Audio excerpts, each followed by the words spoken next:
Hello to everyone listening. My name's Craig Conway. Now, whilst I've been an actor by profession, very recently I've been introduced to doing radio. Within this, I talk to people from all over the world. Well, today I have a very, very special guest on the line from Australia. Now, during the turmoil and trauma of this pandemic, it's only amplified the now dire need in the world for a deeper, lasting solution to all of the chaos and suffering in human life. And this deeper, enduring solution is actually what this biologist that I'm about to interview is going to provide us with. He's going to do this by explaining and solving the underlying cause of all the suffering, which is our good and evil stricken so-called human condition. So, I don't care what you're doing, you need to stop and listen to this interview. In fact, I don't care what you're doing for the rest of your life. If you can, you just need to listen to this. Now, the interview is going to happen within 4 parts. Each is averaging around about 15 minutes, which is not a lot when you consider that we're going to be explaining the whole human condition. So it gives me a great privilege to introduce Australian biologist Jeremy Griffith. He's the author of a book which is titled Freedom, The End of the Human Condition. And this is the book here. This is my copy, which I've had with me now for quite a long time. And I take it everywhere with me. And there are millions of people all over the globe who are currently studying, reading, and researching through this book that Jeremy has brought to us. So, I'm here to tell everyone that this book has not only blown me away and impressed me, but he has also impressed Professor Harry Prosen, who is a former president of the Canadian Psychiatric Association. He's also one of the world's leading psychiatrists. And he said, I quote, "I have no doubt that Jeremy Griffith's biological explanation of the human condition is the holy grail of insight we have sought for the psychological rehabilitation of the human race. This is the book we have been waiting for. It is the book that saves the world." End quote. Now, I think everyone listening would agree that the psychological rehabilitation of the human race is exactly what this world needs. So, buckle into your seats. This is going to be the most interesting and exciting talk you have ever heard. So, Jeremy, thank you for talking with us, and tell us, how does your work bring about the psychological rehabilitation of the human race and end all of the suffering and strife, and as Professor Prosen said, save the world? Thank you very much for having me on your program, Craig. Finding understanding of our psychologically troubled human condition has actually been what the efforts of every human who has ever lived has been dedicated to achieving and has been contributing to finding. As Professor Prosen said, finding understanding of the human condition has been the holy grail of the whole human journey of conscious thought and inquiry. We humans have absolutely lived in hope, faith and trust that one day, somewhere, someplace, all the efforts of everyone, but in particular scientists, would finally produce the completely redeeming, uplifting and healing understanding of us humans. Now, I know it must seem outrageous to claim that this goal of goals has finally been achieved, but it has. In fact, the human condition is such a difficult subject for us humans to confront and deal with that I couldn't be talking about it so openly and freely if it hadn't been solved. Okay, then, Jeremy, solve the human condition for us. We're all ears. Firstly, I'm a biologist. And that's important because I think everyone will agree that what we need is a non-abstract, non-mystical, completely rational and thus understandable scientific, biological explanation of us humans. Okay, so how are we to explain and understand the human condition? Understand why we humans are the way we are. So brutally competitive, selfish and aggressive, that human life has become all but unbearable. In fact, how are we to make so much sense of our divisive behaviour that the underlying cause of it is so completely explained and understood that, as Professor Prosen said, the whole of the human race is psychologically rehabilitated and everyone's life is transformed? Yes, That's what we want. The human condition finally explained, fixed up and healed forever. Exactly, Craig. So, to start at the beginning, I know everyone listening is living with the belief, well, it's what we were all taught at school and are told in every documentary we watch, that humans' competitive, selfish and aggressive behaviour is due to us having savage, must reproduce our genes, instincts like other animals have. I mean, our conversations are saturated with this belief, with comments like we're programmed by our genes to try to dominate others and be a winner in the battle of life, and our preoccupation with sexual conquest is due to our primal instincts to sow our seeds, and men behave abominably because their bodies are flooded with must reproduce their genes promoting testosterone, and we want a big house because we are innately territorial, and fighting in war is just our deeply rooted combative animal nature expressing itself. And the most common comment of all, Craig, is that it's just human nature to be selfish. Yes, exactly. That's exactly. I mean, that really is what I've understood is the reason for our competitive and aggressive nature, that we have brutally competitive survival of the fittest instincts, which we are always having to try and restrain or civilize or try to control as best we can. I mean, that's what I was taught in school. Yes, that's what we were taught. But let's think about this. And what I'm going to say now is very important, so I hope everyone's listening closely. Surely, this idea that we have savage, competitive and aggressive, must reproduce our genes instincts cannot be the real reason for our species' competitive and aggressive behaviour.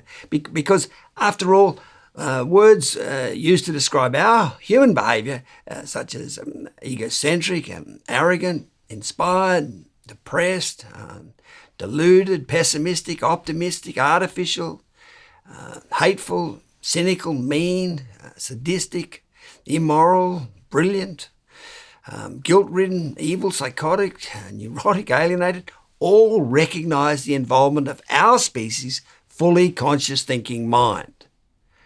They demonstrate that there's a psychological dimension to our behaviour, that we don't suffer from a genetic opportunism-driven animal condition, but a conscious, mind-based, psychologically troubled human condition. And what's more, we humans have cooperative, selfless and loving moral instincts, the voice or expression of which we call our conscience, which is the complete opposite of competitive, selfish and aggressive instincts. I mean, as Charles Darwin said, the moral sense affords the best and highest distinction between man and the lower animals. And of course, to have acquired these cooperative, selfless and loving moral instincts, our distant ape ancestors must have lived cooperatively, selflessly and lovingly. I mean, otherwise, how else could we have acquired them? Yeah. Our ape ancestors can't have been brutal, club-wielding, competitive and aggressive savages as we've been taught. Rather, they must have lived in a Garden of Eden-like state of cooperative, selfless and loving, innocent gentleness, which, as I'd like to explain to you, Craig, in this interview, is a state that the bonobo species of apes is currently living in, and which anthropological findings now evidence we did once live in. For instance, anthropologists like Owen Lovejoy are reporting that our species-defining cooperative mutualism can now be seen to extend well beyond the deepest Pliocene, which is well beyond 5 million years ago. So saying our competitive and aggressive behaviour comes from savage, competitive and aggressive instincts in us is simply not true. As I'd like to come back to shortly, it's just a convenient excuse we have used while we waited for the psychosis acknowledging and solving real explanation of our present competitive and aggressive human condition. Wow, so that's a pretty big statement, Jeremy. I mean, a pretty important point that you're making here.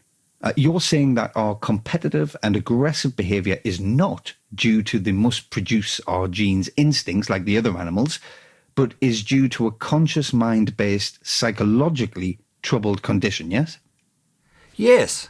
Our egocentric and arrogant and mean and vindictive and even sadistic behaviour has nothing to do with wanting to reproduce our genes. I mean, that was absurd. And it's actually really good news that our behaviour is due to a conscious mind-based psychologically troubled condition, because psychosis can be healed with understanding. I mean, if our competitive and aggressive behaviour was due to us having savage instincts, then we'd be stuck with that born with hardwired innate behaviour. It would mean we could only ever hope to restrain and control those supposedly brutal instincts. But since our species' divisive behaviour is due to a psychosis, that divisive behaviour can be cured with healing understanding. So that is very good news. In fact, incredibly exciting news, because with understanding we can finally end our psychologically troubled human condition. It's the understanding of ourselves that we needed to heal the pain in our brains and become sound and sane again. As I said, the savage instincts explanation was just a convenient excuse while we searched for the psychosis addressing and solving real explanation of our divisive behaviour, which is the explanation I'd now like to present. Okay, so what you're saying here, Jeremy, is that we don't need the convenient excuse anymore that we have some kind of savage animal instincts, because we have the real explanation of our conscious mind-based psychologically troubled human condition. Yes, this key, all-important psychosis addressing and solving explanation is actually very obvious.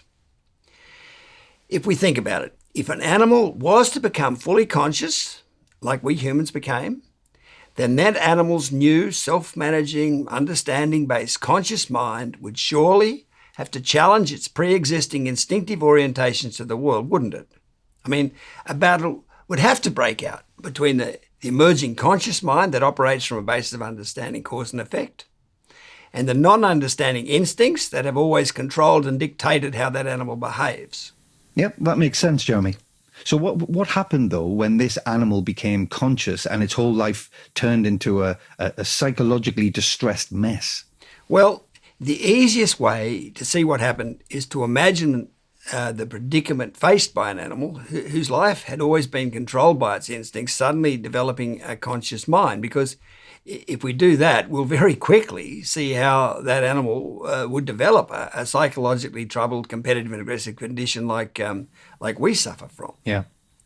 So let's imagine a stork. We'll call him Adam. I mean, each summer, Adam instinctively migrates north with the other storks around the coast of Africa to Europe to breed, as some varieties of storks do. Now, since he has no conscious mind, Adam stork doesn't think about or question his behaviour. He just follows what his instincts tell him to do. But what if we give Adam a large brain capable of conscious thought? He will start to think for himself, but many of his new ideas will not be consistent with his instincts. For instance, while migrating north with the other storks, Adam notices an island full of apple trees. He then makes a conscious decision to divert from his migratory flight path and explore the island. I mean, this is his first grand experiment in self-management. But when Adam's instincts realise he has strayed off course, they're going to criticise his deprogrammed behaviour and dogmatically try to pull him back onto his instinctive flight path, aren't they?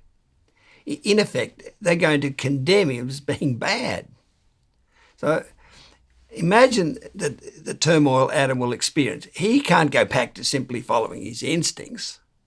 His instinctive orientations to the migratory flight path were acquired over thousands of generations of natural selection, but those orientations are not understandings.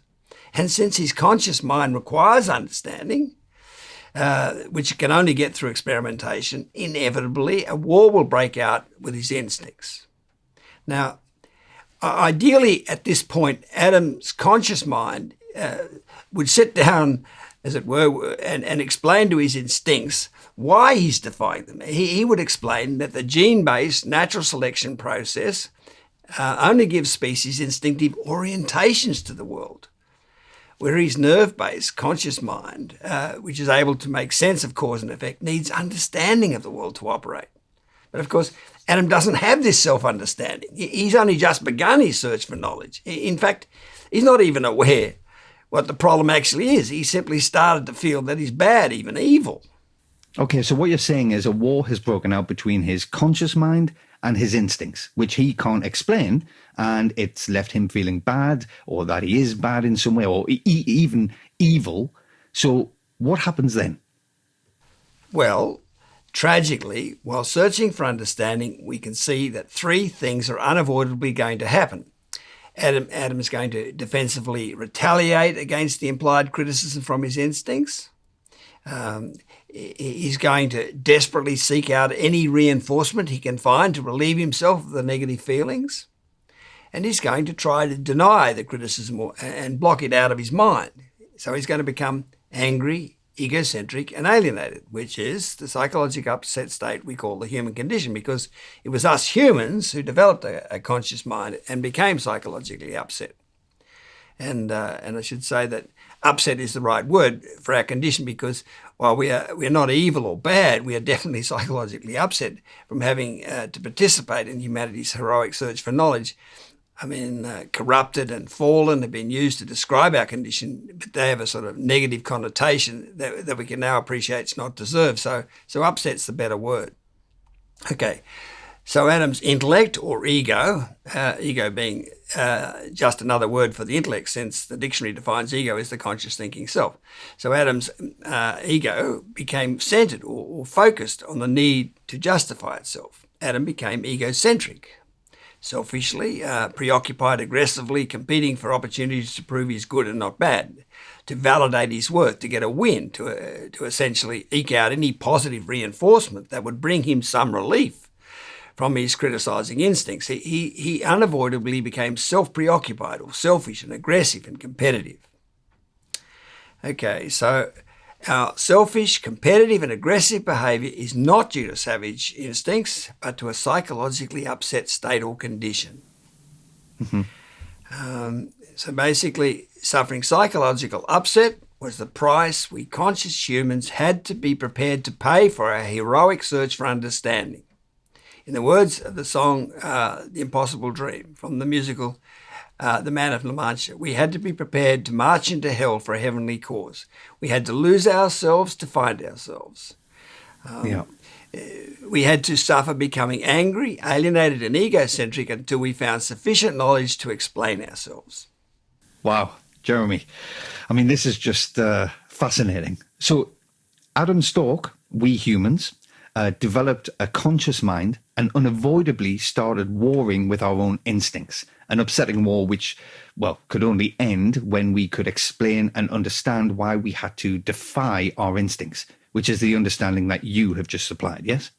Exactly.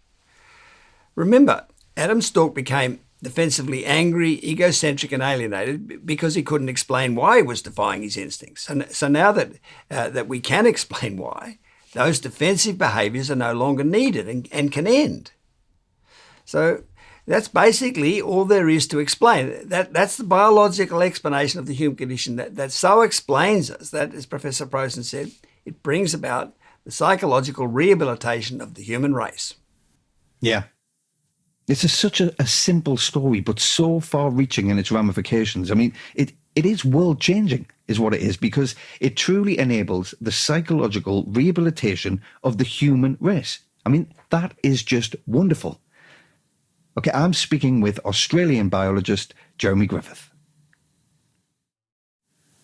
Hello, I'm Craig Conway, and I'm talking with Australian biologist Jeremy Griffith about how we can all end the turmoil and trauma in the world through explaining and understanding the human condition, which is the instinct versus intellect explanation Jeremy has just given us in part one of this interview. Okay, so as we go into part two, Jeremy, I do have some questions which I'd like to ask. Now, firstly, while it seems like an obvious explanation that when we became conscious, a psychologically upsetting battle must have broken out with our dictatorial instincts, if it is so obvious, why weren't we taught this at school? So that's the first question there. And secondly, how were our bonobo-like ape ancestors able to become cooperative and loving? Which, as you said, must be the origins of our instinctive moral conscience that Darwin said distinguishes us from other animals. And my third question is, how does the psychological rehabilitation of the human race that Professor Prosen describes actually take place? I mean, do we all have to go into therapy or something? Okay, by the way, I want to mention also that since there's quite a few new and very interesting concepts to think about, Jeremy has said that he'll make both the video and the transcript of this interview available at the top of the website that promotes this understanding of the human condition, which is the World Transformation Movement's website at humancondition.com. Now, this will be there as a video and the transcript as a little book, so you can re-listen to or read the interview again there. Because, as I said, this is a big subject about the human condition, so there's quite a bit to take in and think about. Okay, right. And they're very good questions, Craig. Okay.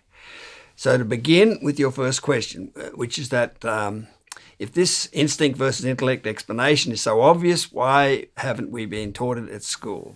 Now, the answer is that while it has been recognized, even from ancient times, that the emergence of our conscious mind somehow caused us to fall from grace, or however you want to describe the corruption of our original innocent, cooperative and loving state, it wasn't until science revealed the difference between the gene-based and nerve-based learning systems, which is that genes can orientate but nerves need to understand, that we finally were in a position to explain the good reason for our angry, egocentric and alienated human condition.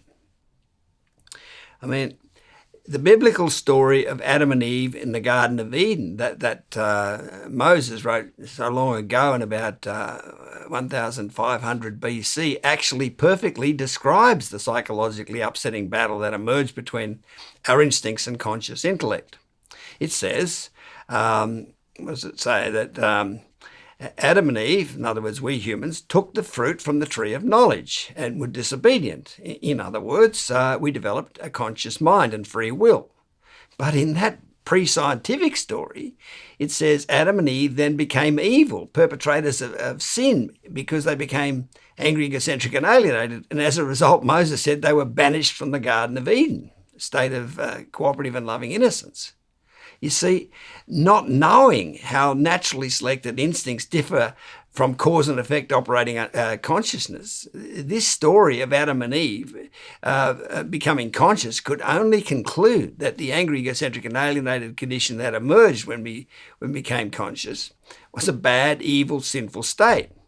But you see, this scientific presentation says, no, that story got it wrong. Adam and Eve are actually not just good, but the heroes of the whole story of life on earth. Because surely the conscious mind is nature's greatest invention, and to be given the task of searching for understanding while the whole world's condemning you was the hardest and toughest of tasks. Because that condemnation was universal. All the other innocent stalks are condemning the search for knowledge. And since all of nature, the rain, the clouds, the trees and other animals are all associated with our original instinctive self that was condemning us, the whole world in effect ganged up on Adam and Eve, us humans. And yet all the time we were good and not bad, but we couldn't explain why. But now at last, through the benefit of science, we can. Yeah, I hadn't realized that, but it is true. I mean, Adam and Eve taking the fruit from the tree of knowledge is a metaphor for being conscious, and then they were thrown out of the Garden of Eden of original innocence because it appeared that they were bad for doing so. But now, thankfully, we can explain that we humans, we weren't bad at all. In fact, we are the heroes of the story of life on Earth. That's right. We can now explain and understand that we conscious humans are immense heroes and not villains after all. I mean, how relieving is that? Yeah. And with regard to recognition of the upsetting conflict between our moral instinct and conscious intellect, the biblical story of Adam and Eve is far from the only recognition of it from ancient times. I mean, indeed, as the researcher Richard Heinberg summarised in his 1990 book, Memories and Visions of Paradise, every religion begins with the recognition that human consciousness has been separated from the divine source, that a former sense of oneness has been lost. Everywhere in religion and myth there is an acknowledgement that we have departed from an original innocence and can return to it only through the resolution of some profound inner discord. The cause of the fall is described variously as disobedience, as eating of the forbidden fruit from the tree of knowledge, and as spiritual amnesia, which is forgetting or blocking out, or denial, alienation, which is our psychosis. So all our religions and most of our mythologies have recognized the basic conflict within us, that the emergence of consciousness caused our fall from innocence. Yeah. I mean, way back in about 800 BC, the Greek poet Hesiod wrote of our species' pre-conscious time of living cooperatively and lovingly in his epic poem Works and Days. He wrote, "When gods alike and mortals rose to birth, a golden race, the immortals formed on earth. Like gods they lived with calm, untroubled mind. Free from the toils and anguish of our kind, no decrepit age misshaped their frame. Strangers to ill, their lives in feast flowed by. Dying they sank in sleep, nor seemed to die. Theirs was each good, the life-sustaining soil, yielded its copious fruits, unbribed by toil. They with abundant goods midst quiet lands, all willing shared the gathering of their hands." So yeah, they didn't have a troubled conscious mind and they lived a sharing gentle life. Yeah, I've heard of the idea of a golden race, but I didn't actually know where it came from. So what you're saying then, Jeremy, is our distant ancestors had a calm and untroubled mind, no human condition yet. Yes, that's right. And in 360 BC, Hesiod's Greek compatriot Plato gave this very similar description of our species' pre-conscious time and innocence. He wrote, "There was a time when we beheld the beatific vision and were initiated into a mystery which may be truly called most blessed, celebrated by us in our state of innocence before we had any experiences of evils to come, when we were admitted to the sight of apparitions innocent and simple and calm and happy, which we beheld shining in pure light, pure ourselves, and not yet enshrined in that living tomb which we carry about now." And Plato also gave this other description of this innocent golden age in our species' pre-conscious past, writing of a time when we lived a blessed and spontaneous life, when neither was there any violence or war or quarrel among them. In those days there were no forms of government or separate possession of women and children, for all men rose again from the earth having no memory of the past. So, in other words, they lived in a pre-conscious state. "And the earth gave them fruits in abundance, which grew on trees and shrubs unbidden, and were not planted by the hand of man. And they dwelt naked and mostly in the open air, for the temperature of their season was mild, and they had no beds, but lay on soft couches of grass, which grew plentifully out of the earth." Yeah, so the thing is, Hesiod and Plato, like Moses, were living in a time when science still had to be developed. So they weren't able to provide the redeeming instinct can orientate, but only nerves can understand good reason why we departed from innocence and seemingly became evil, bad people. Yeah, because there was no science back then. Precisely. It's only in the last 150 years or so that science has given us, A, the ability to know that the gene-based natural selection process gives species orientations to the world, and B, the knowledge of our nerves and how they're able to remember events, which much developed, has led to our mind being able to sufficiently understand the relationship between cause and effect to become conscious of or aware of or intelligent about those relationships. So that's only happened in the last 150 years. But since the fossil record of our ancestors suggests that our large association cortex thinking, fully conscious brain appeared some 2 million years ago, that means that for almost all of those 2 million years we've been conscious, we've had no ability to explain and understand why we corrupted our original innocent instinctive self or soul.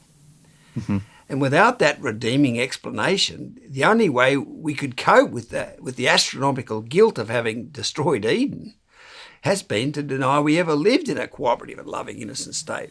Yeah. And that's exactly where the excuse that we have savage, competitive and aggressive instincts like other animals came to our rescue.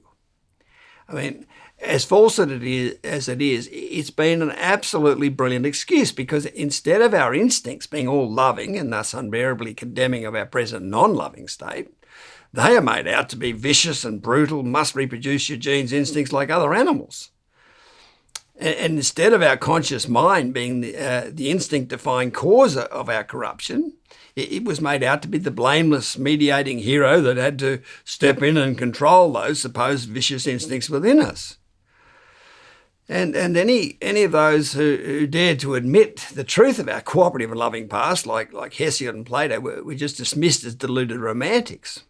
And the whole idea of an innocent Edenic past was said to be nothing more than a nostalgia for the security and warmth and comfort of infancy. That it was never a historical state, as the Jungian psychologist Eric Newman said in his book, The Origin and History of Consciousness.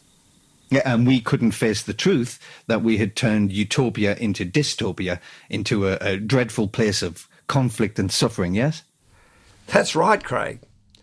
Now, I should point out that while most contemporary thinkers have clung to the savage instincts excuse for our divisive behaviour, there have been some who, like the ancient thinkers, truthfully recognised the basic instinct versus intellect elements involved in producing the human condition. Eugene Murray, Paul MacLean, Arthur Koestler are a few who come to mind. But while all contemporary thinkers have had the benefit of science, having revealed the difference between the gene-based and nerve-based learning systems, and have therefore had the means to truthfully explain the human condition, those who did recognise the basic instinct versus intellect elements didn't take their thinking far enough to actually explain the human condition. And those who have been attached to the false savage instincts excuse, which is the great majority of scientists, obviously haven't been thinking truthfully, so they couldn't explain the human condition. Which is all why it's taken the truthful thinking of the preeminent South African philosopher Sir Lawrence van der Post and following him myself to finally present the complete, true explanation of the human condition. Okay, and Jeremy, I assume that people can read about the contemporary thinkers who recognised this instinct versus intellect elements involved in the human condition, and those who clung to the savage instincts excuse. People could read about this on the World Transformation Movement's website, which is at humancondition.com, yes? Yes, they can, Craig. In particular, in the fourth video at the top of the homepage. Also, how Sir Lawrence van der Post and I managed to address and solve the human condition is described in my 2020 book, How Lawrence van der Post Saved the World, which is also freely available on that website. Basically, what's explained in that book is that since everyone is naturally, variously, psychologically upset from their different encounters with humanity's battle to find knowledge, there was always going to be a few who were fortunate enough in their infancy and childhood to escape encountering the angry, egocentric and alienated effects of that upsetting battle. And it's these few who could look into the human condition without being overly confronted by it. And Sir Lawrence and I were two of these extremely fortunate, denial-free thinking people, which is how we're able to find understanding of the human condition. I should also say that while there's growing support for this now absolutely desperately needed understanding of the human condition, mainstream science is yet to recognise and support it. But that's what happens with paradigm-shifting breakthroughs in science. I mean, when the physicist Max Planck said science progresses funeral by funeral, he was recognising how attached each generation of scientists become to the way of thinking they grew up with, and therefore how slow science as a whole is to move to a new paradigm of understanding. And the playwright George Bernard Shaw also warned of how difficult it is to introduce a new paradigm of thinking, especially one that dares to confront the historically unbearably confronting an off-limits subject of the human condition, when he said all great truths begin as blasphemies. Confronting the human condition when everyone has been living in fearful denial of it, even though it has finally been made, explained and safe to confront, represents the biggest of all blasphemies. Yeah. No, I understand completely there. From my limited experience, Jeremy, I know how difficult it is to get people to change their way of thinking. But your basic point is that science's discovery of the way genes and nerves work has finally made it possible for the liberation of humanity from the horror of the human condition. Yeah, that's the essential truth. Science is the liberator, the so-called messiah or redeemer of humankind, as we've always hoped it would be. Yeah, and all this in the nick of time, Jeremy, because I actually don't think the world can cope with any more upset behaviour from us humans. But of course, we still need the scientific community to get on board and support this understanding.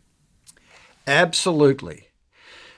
While we've had to live in denial of our corrupted, psychologically upset condition while we couldn't explain it, the truth is that on a graph showing the ever-increasing levels of upset in humans, those levels, especially of psychosis and alienation, have been increasing so rapidly lately that the line tracking their rise is near vertical, with the amount of upset virtually doubling now in each new generation. Freedom Essay 59 on our World Transformation Movement website describes this terrifying in-play threat of terminal levels of psychosis. Basically, we had virtually lost the race between self-destruction and self-understanding. Indeed, early last century, the author Antoine de Saint-Exupéry wrote that we are living through deeply anxious days. And if we are to relieve our anxiety, we must diagnose its cause. What is the meaning of man? To this question, no answer is being offered, and I have the feeling that we are moving towards the darkest era our world has ever known. And the deeply anxious days have very greatly increased in the century since then. So we are now very much in the midst of the darkest era our world has ever known. So this world-saving, relieving of the cause, understanding of the meaning of man has definitely only arrived in the nick of time, which means the scientific community definitely needs to get its act together and support this breakthrough. Yeah. So now I'll address your other questions, Craig, but I should mention that the first of the videos on the World Transformation Movement's website warns of the difficulty not only scientists have had, but almost everyone has had trying to confront and think about the historically unbearably confronting subject of our corrupted condition, which has finally been explained and made safe to confront and admit. I'm Craig Conway, and I'm speaking with Australian biologist Jeremy Griffith.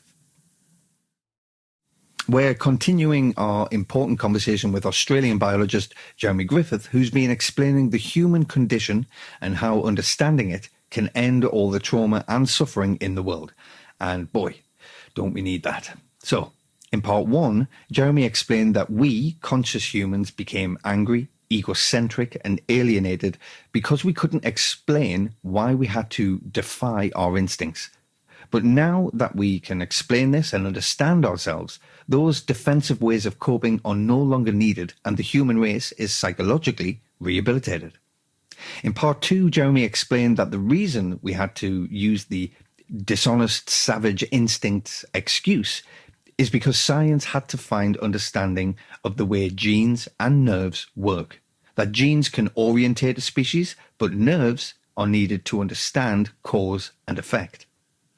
So Jeremy, my second question for this, part three of our interview, is how were our bonobo-like ape ancestors able to become cooperative and loving, which, as you said, must be the origin of our instinctive moral conscience that Darwin said distinguishes us from other animals? Yes. Okay. So how we acquired our moral instincts has been one of the greatest mysteries in biology. The primatologist Richard Wrangham described it as a question that has lain unsolved at the core of biology ever since Darwin. And I know Darwin himself described it as the one special difficulty with his concept of natural selection. And the reason for the difficulty, and this is a bit of basic biology for you, is that genes normally can't select for unconditionally selfless, fully cooperative traits simply because such traits tend to be self-eliminating and so normally can't become established in a species. I mean, by all means, you can be selfless and sacrifice your genes for me, but I'm not about to be selfless and sacrifice my genes for you. So the process of natural selection dictates that selfish opportunism will supposedly always exploit selflessness. So how could such a selfish process as natural selection possibly have created such a loving selflessness in us? Okay. Now, the answer is it was achieved in our forebears through nurturing. To explain what's so significant about a mother's nurturing of her offspring, I first need to point out that a mother's maternal instinct to care for her offspring is selfish because she's ensuring the reproduction of her genes by ensuring the survival of her offspring, who obviously carry her genes. So maternalism is selfish, is a selfish trait, which, as I've just said, genetic traits normally have to be for them to reproduce and carry on to the next generation. However, and this is all important, from the infant's perspective, maternalism does have the appearance of being selfless. From the infant's perspective, it's being treated unconditionally selflessly. The mother is giving her offspring food and warmth and shelter and support and protection for apparently nothing in return. So it follows that if the infant can remain in infancy for an extended period and be treated with a lot of seemingly altruistic love, it'll be indoctrinated with that selfless love and grow up and behave accordingly. So selfish maternalism can train an infant in altruistic selflessness. And I might mention that Freedom Essay 21 on our World Transformation Movement website and Chapter 5 of my book Freedom explain this love indoctrination process, as we call it, more fully. So what you're saying is that the mother's nurturing of their infants is primarily genetically selfish because it ensures the reproduction of her genes, but to the infant, it seems like it's being given unconditionally selfless love. Yes, that's right. And if we think about primates being semi-upright from living in the trees and swinging through the branches, and thus having their arms free to hold a dependent infant, it's clear that they are especially facilitated to support and prolong the mother-infant relationship and so develop this nurtured, loving, cooperative behaviour. And in fact, bonobos, the ape species who live south of the Congo River in Africa, are extraordinarily matriarchal or female role focused and extraordinarily nurturing. You can find photos online, and I'll include some in the transcript booklet and in the video of this interview that illustrate just how nurturing bonobos are. They show bonobo mothers giving their infants their devoted and undivided attention. Wow. Yeah. And as a result of all this nurturing, bonobos are the most cooperative and loving of all primates, which is evidenced by these absolutely amazing quotes I just have to read to you. Bonobo zookeeper Barbara Bell writes that adult bonobos demonstrate tremendous compassion for each other. For example, Kitty, the eldest female, is completely blind and hard of hearing. Sometimes she gets lost and confused. They'll just pick her up and take her where she needs to go. And primatologist Sue Savage-Rumba says, bonobo life is centered around the offspring. Unlike what happens among chimpanzees, all members of the bonobo social group help with infant care and share food with infants. If you're a bonobo infant, you can do no wrong. Bonobo females and their infants form the core of the group. And a filmmaker of the French documentary Bonobos says, they're surely the most fascinating animal on the planet. They're the closest animals to human, in that they share almost 99% of our genetic makeup. Once I got hit on the head with a branch that had a bonobo on it, I sat down and the bonobo noticed I was in a difficult situation and came and took me by the hand and moved my hair back like they do. So they live on compassion. That's really interesting to experience. What about this quote? And bonobo researcher Vanessa Woods gives this first-hand account of bonobos' unlimited capacity for love from her study of them in the Congo Basin. She writes, "Bonobo love is like a laser beam. They stop, they stare at you as though they have been waiting their whole lives for you to walk into their jungle. And then they love you with such helpless abandon that you love them back. You have to love them back." Wow, Jeremy, I mean, these are astonishing quotes. They really are. Yes, they are truly amazing quotes. And bonobos are our closest living relatives, as mentioned. They share 99% of our DNA. So we can see that the bonobos provide the perfect evidence for how our distant ape ancestors became cooperative and loving.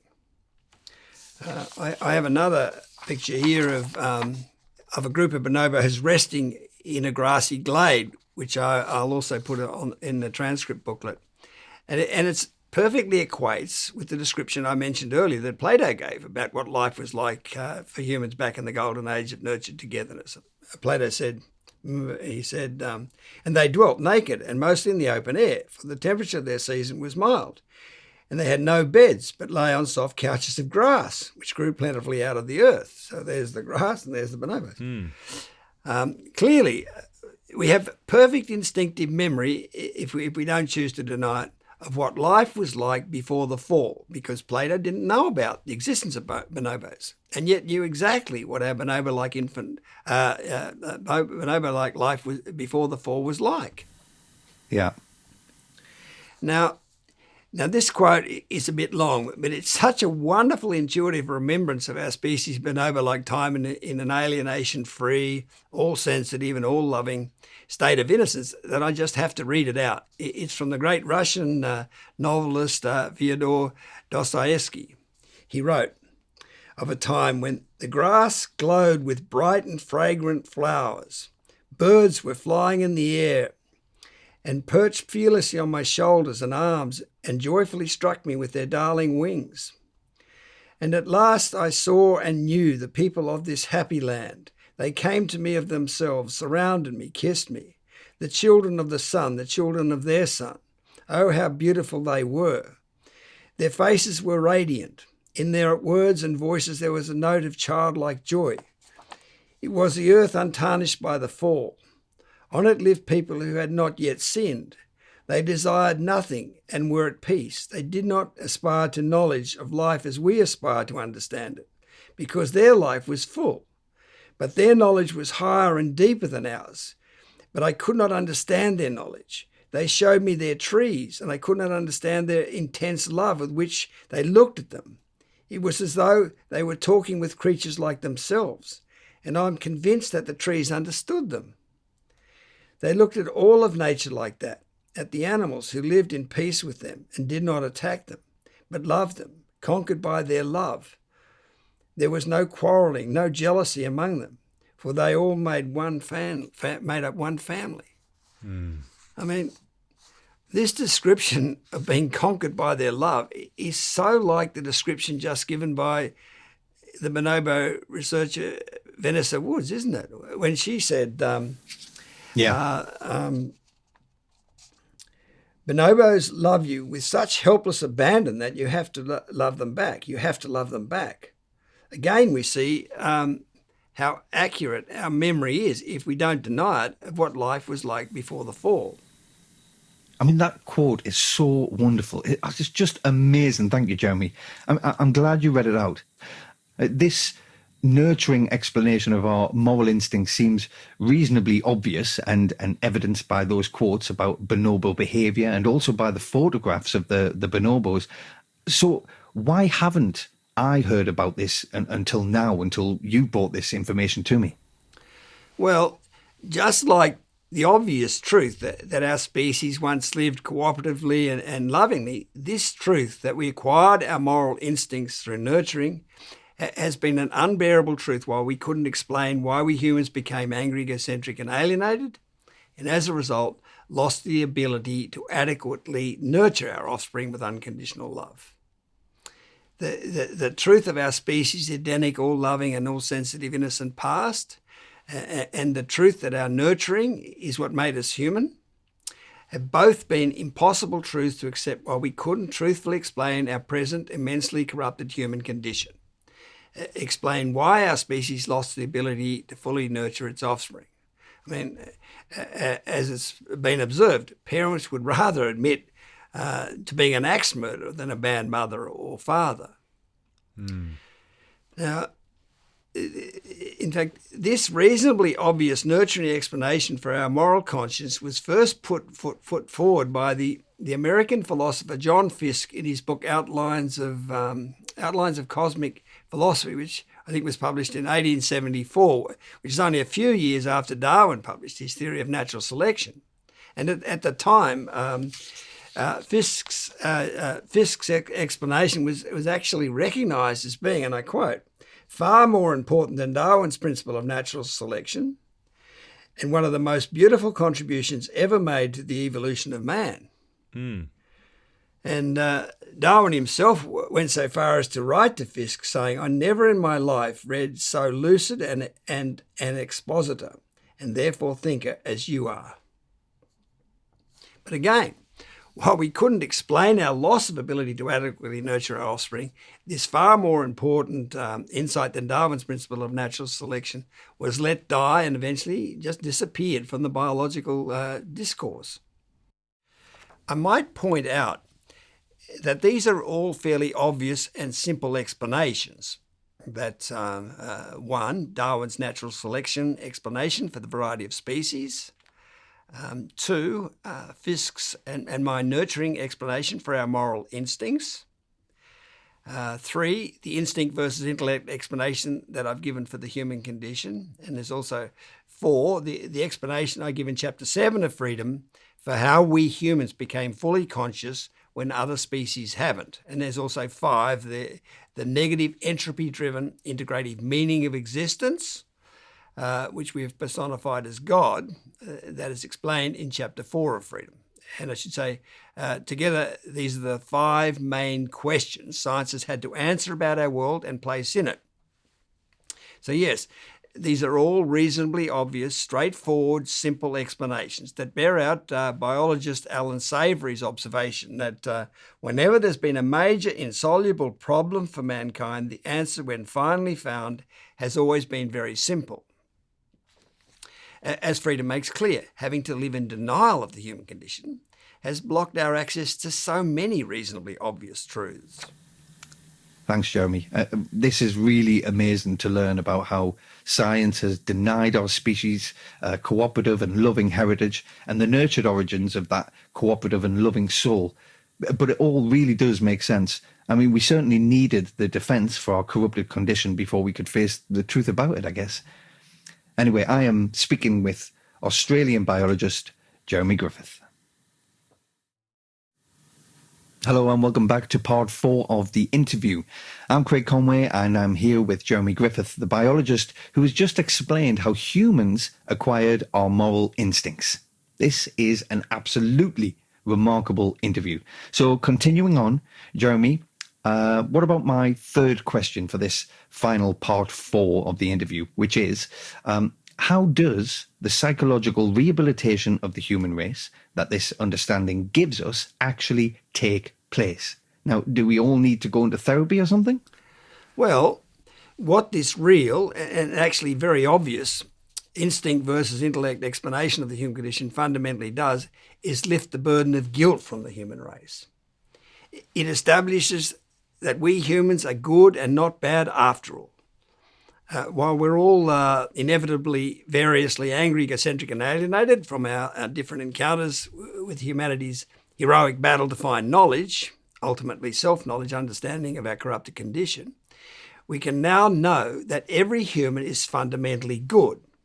And this ability to understand and know there was a good reason why the human race became psychologically upset is the key relieving understanding we have been in search of ever since we became conscious some 2 million years ago and our corrupted condition emerged.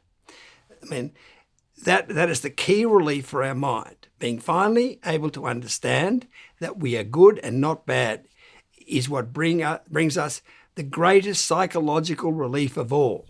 I mean, the psychoanalyst Carl Jung was forever saying wholeness for humans depends on the ability to own our own shadow. And since we can now own the shadow of our species' 2 million years corrupted condition, the human race is finally in a position to become whole.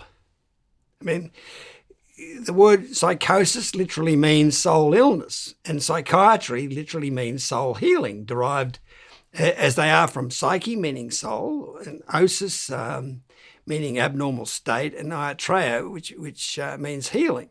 But we've never been able to heal our soul, explain to our original instinctive self or soul that us fully conscious thinking humans, are good and not bad, and by so doing reconcile and heal our split selves. But now at last we can. Well, there is an adage that says the truth will set you free. So what you're saying then, Jeremy, is that the truth of our fundamental goodness is the truth that we needed to set us free from the human condition. Precisely. And while that is the main relief our mind needed, obviously the more we digest that relieving understanding, the more healing relief comes to every aspect of our upset condition. And to have had to endure being unjustly condemned as bad for 2 million years does mean that there's a great deal of upset to heal.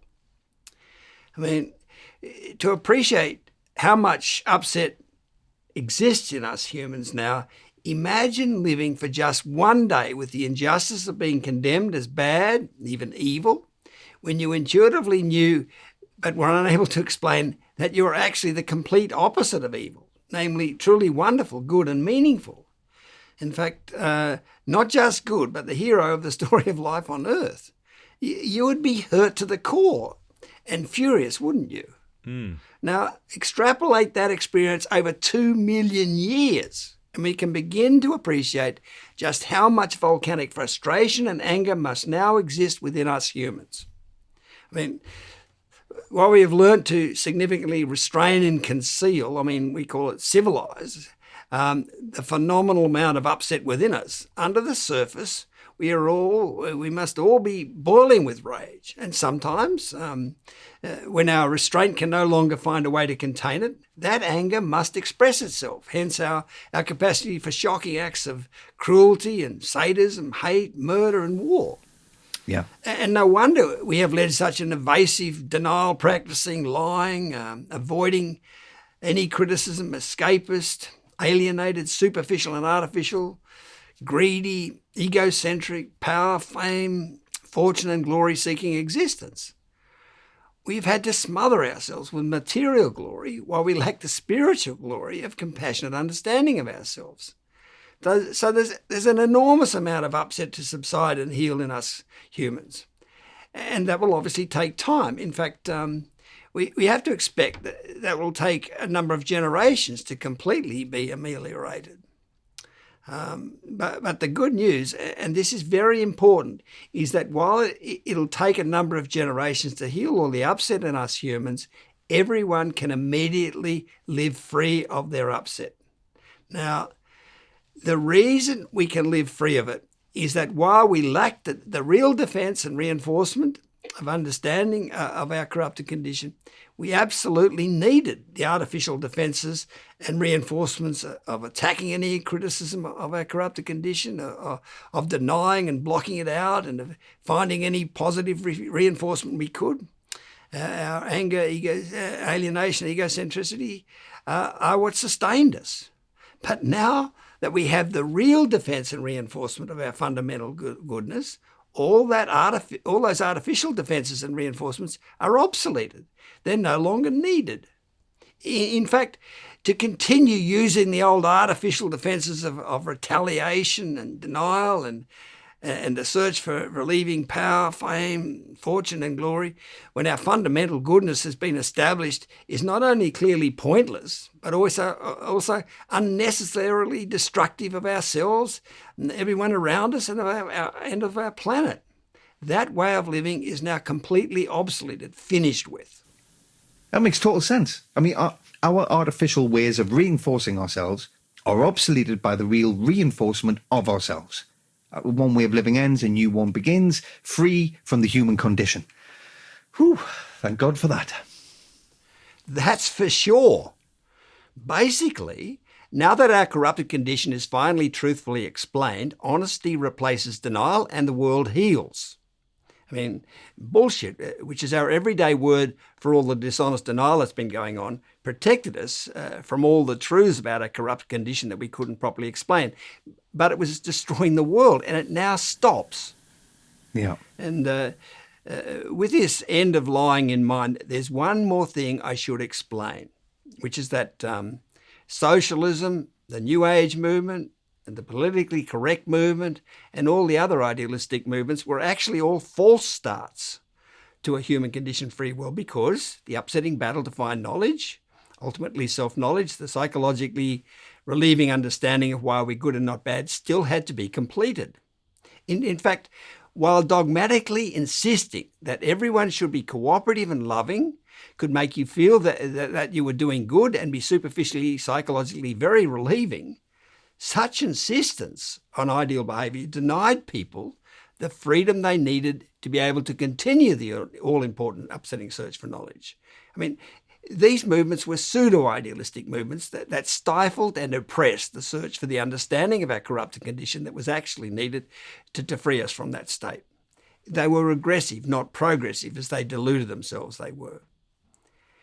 It was actually the right wing who have supported the upsetting battle to find knowledge that held the moral high ground, not the pseudo-idealistic left wing. The culture of the left made people superficially feel good, but it was dangerously dishonest. It was fake. It was bullshit. Being concerned for others and the world is very important, but doing that to make yourself feel good is a dangerously selfish sickness. Indeed, it's the most destructive of all drug addictions, and it's been taking over the world. Dogma is not the cure, it's the poison. Yeah. So you can see here that the true instinct versus intellect explanation of the human condition finally enables us to explain and expose what's wrong with the left. And it's not a moment too soon, because its culture is rapidly taking our species to death by dogma extinction. Yeah. Now, most wonderfully of all, the instinct versus intellect explanation of the human condition not only exposes the culture of the left for the human race destroying lie that it is, it also, as I said, brings to an end the whole upsetting search for the rehabilitating understanding of why we're good and not bad. And what this means is that it's no longer oppressive of that upsetting search to take up support of cooperative and loving idealism, because that search is over. In fact, taking up support of cooperative and loving idealism is now the only way of living that's justified. I mean, suddenly there's no longer any reason for the right wing in politics, and everyone effectively becomes left wing. In fact, the whole business of politics basically ends with the finding of understanding of the human condition. And the whole human race sets out as one united organism, letting go the angry, egocentric and alienated part of ourselves and supporting cooperative and loving idealism. And I might say that much more is explained about pseudo-idealism in video 14 on the World Transformation Movement's website.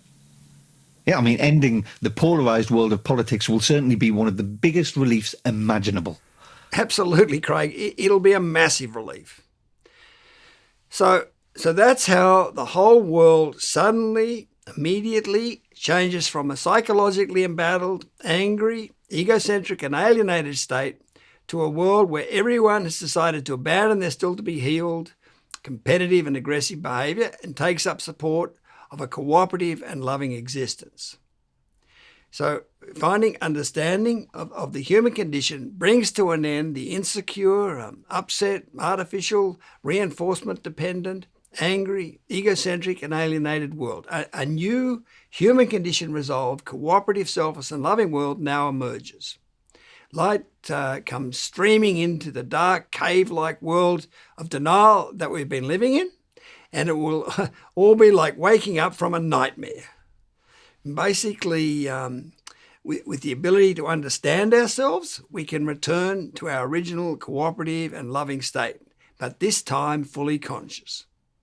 As the poet T.S. Eliot anticipated, we shall not cease from exploration, and the end of all our exploring will be to arrive where we started and know the place for the first time. Wow, Jeremy, that has been absolutely incredible, enlightening, enthralling, and I really can't thank you enough for sharing with us your knowledge and your insight.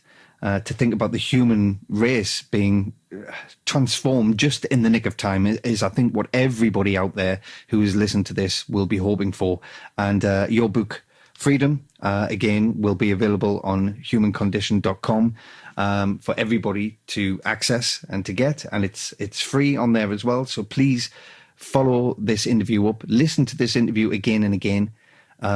Try your best to understand what Jeremy is saying here, but get online, get the information and keep studying. And let's hope we can all enjoy and embrace a new change for the world, for all of us. Jeremy, it's been wonderful to talk to you. Thank you for joining us. And we will hopefully speak to you again, but better so, we'll be seeing your work in the lives of everybody across the planet and across the globe very soon. I've been Craig Conway. This has been The Interview with Jeremy Griffith.